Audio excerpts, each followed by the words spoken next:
কবি পূর্ণেন্দু বত্রীর লেখা কথোপকথন পর্বের ২১ সংখ্যক কবিতাটি আমি পাঠ করছি।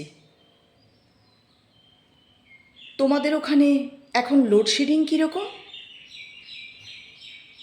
বলো না, দিন নেই রাত নেই, জ্বালিয়ে মারছে। তুমি তখন কি করো?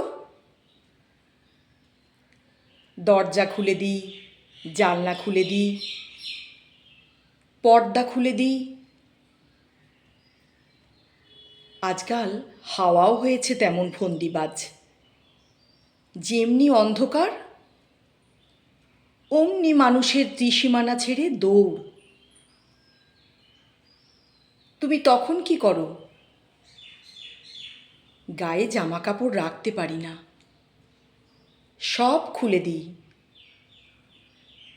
চোখের চশমা, চুলের বিনুনি, বুকের আঁচল, লাজ লজ্জা সব।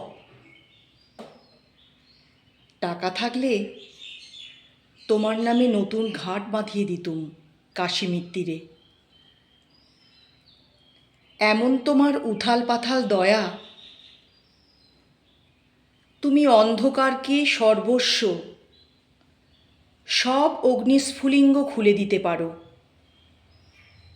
কত সহজে।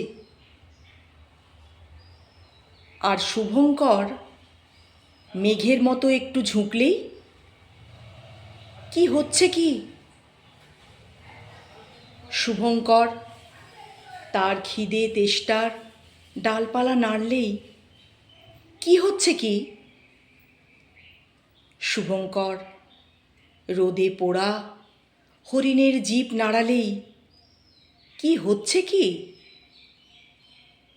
পরের জন্মে 10 দিগন্তের অন্ধকার হব আমি।